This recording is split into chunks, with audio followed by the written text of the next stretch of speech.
ఇక మనం చూస్తున్నది రెండు పెద్ద సినిమాల first day box office collections గురించి. ఒకటి ప్రభాస్ హీరోగా యువ దర్శకుడు మారుతి తెరకెక్కించిన pan India horror comedy the Raja Saab. మరొకటి శివకార్తికేయన్ ప్రధాన పాత్రలో తీసిన పరాశక్తి. ఈ రెండు సినిమాలు 2026కు చెందినవి. కానీ రెండూ వేరువేరు సెటప్, వేరువేరు టార్గెట్ ఆడియన్స్, వేరువేరు టోన్ వల్ల మొదటి రోజు వసూళ్లెలా ఉన్నాయో చూద్దాం. సంక్రాంతి పండుగకే రిలీజైన రాజాసాబ్ సినిమాకి మొదటి నాట్లే భారీ అంచనాలున్నప్పటికీ టాక్ కిందకు పోతుందన్న భయాలతో ప్రారంభ మార్కెట్ కొంచెం రెండు గ్రూపులుగా విభజించబడింది. అయితే విడుదలైన రోజునే ఫ్యాన్స్ హంగామాతో దేవాలయంలాగా ఉన్న థియేటర్లు, భారీ మాస్ క్రేజ్, మిడ్సిరిగా కూడా ప్రమోషన్ తెచ్చిన వాతావరణంతో రాజాసాబ్ మొదటి రోజు ప్రపంచవ్యాప్తంగా 92 కోట్ల గ్రాస్ని రాబట్టినట్టు శాక్నిల్క్ నివేదిక తెలిపింది. ఈ మొత్తం తెలుగు రాష్ట్రాల్లో ఎక్కువగా వచ్చినది. నైజాం, సీడెడ్, ఆంధ్ర వంటి సెంటర్లలో ఆడియన్స్ బాగా ఉన్నారు. అయితే హిందీ బెల్ట్లో సంభ్రమం అంతగా కనిపించకపోవడంతో అక్కడి నుంచి వచ్చిన వసూళ్లు కొద్దిగా పరిమితం.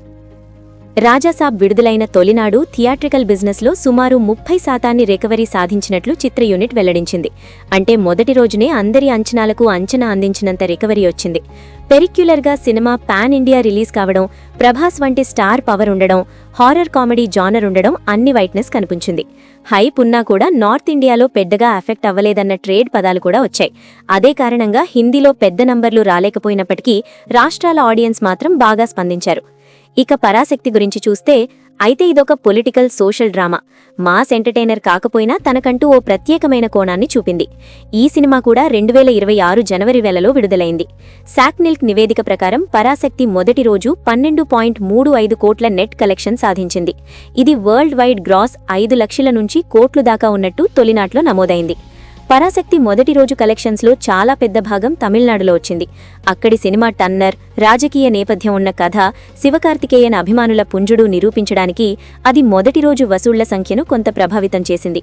అయితే తమిళనాడుకు బయట ఇతర రాష్ట్రాల్లో, ప్రత్యేకంగా హిందీ ప్రాంతాల్లో పెద్దగా స్పర్శ చేయలేకపోయింది.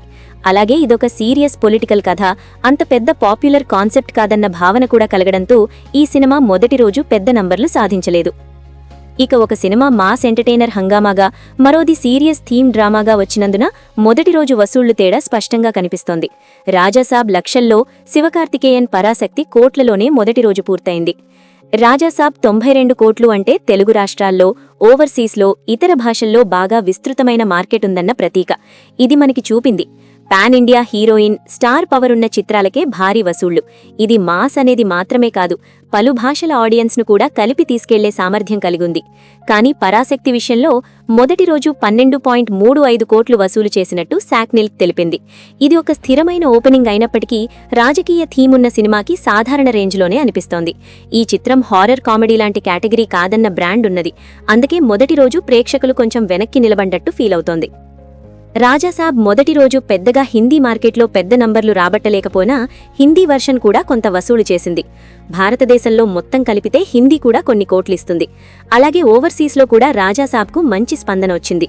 అమెరికా, యూకే, ఆస్ట్రేలియా వంటి దేశాల్లోని తెలుగు, హిందీ మరియు ఇతర భాషలు మాట్లాడే ప్రేక్షకులు సినిమా కోసం థియేటర్లకు వచ్చారు. ఒకవైపు పరాశక్తి హోదాలో 12 కోట్లు వసూలు చేయగా రాజాసాబ్ అదే రోజునే దాదాపు 90 కోట్లు దాటింది. ఇదొక పెద్ద తేడా. ఒక చేతికి ఇది మాస్ సినిమా, ఆటోమేటిక్గా క్రౌడ్ పిలవగలిగింది. మరొక పక్క ట్రెండెన్జా పొలిటికల్ డ్రామా సినిమాకి పెద్ద స్క్రీన్ గ్రాస్ రాబట్టడం కాస్త కష్టంగా ఉంది. దీంతో ట్రేడ్ సర్కిల్స్లో మొదటి రోజు కలెక్షన్స్పై చర్చ మొత్తం ఇలానే మొదలైంది. రాజాసాబ్ వంటి mass, set piece, star power ఉన్న సినిమా ఈ రోజుల్లో కూడా భారీ ఓపెనింగ్ తీసుకోవచ్చు. అయితే కంటెంట్ వైజ్ భావోద్వేగ నేపథ్యంలో వచ్చిన పరాశక్తి సరైన అమ్మాలను సేకరించడానికి మొదటి రోజు పెద్దగా వసూలు చేయలేదు. ఇవన్నీ చూసితే రెండు సినిమాలు మొదటి రోజు వసూలు చేసిన సంఖ్యలు చూస్తే స్పష్టంగా తెలుస్తోంది. Star power plus pan India విస్తరణ ప్లస్ ఎంటర్టైనింగ్ యాంగిల్ కలిగిన సినిమా ఒకే రోజులో లక్షాబద్ధాల గ్రాస్కి చేరే సామర్థ్యం కలిగుంటుంది.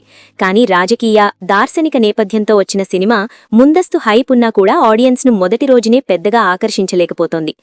మొత్తానికి రాజాసాబ్ మొదటి రోజు 92 కోట్లు గ్రాస్ చేసి బాక్సాఫీస్ వద్ద ఒక పెద్ద ప్రకటన స్టైల్ ప్రారంభాన్నిచ్చింది. కానీ పరాశక్తి 12.35 కోట్లు మాత్రమే రాబట్టి ఒక డీసెంట్, డిఫరెంట్ టోన్ని చూపింది. ఇవన్నీ సినిమా షో టైంకి, ఆడియన్స్ ఎంపికలకు, కథ యొక్క అపీలుకు, మార్కెటింగ్ స్ట్రాటజీకి ఆధారంగా వేరువేరు ఫలితాలందాయి. ఇక రెండో మూడో రోజుల్లో ఎలా ప్రదర్శించాయో చూస్తే మరింత క్లియర్ ఉంటుంది. కానీ మొదటి రోజు డేటా ప్రకారం రాజాసాబ్ పెద్దగా పోకడలో ఉంది, పరాశక్తి తన స్థాయి క్రౌడ్ని నిలబెట్టింది. మీ అభిప్రాయమేనికి? ఈ రెండిట్లో మీకు ఏ సినిమా మొదటి రోజునే బాగా నచ్చింది? కామెంట్లో తెలియచేయండి.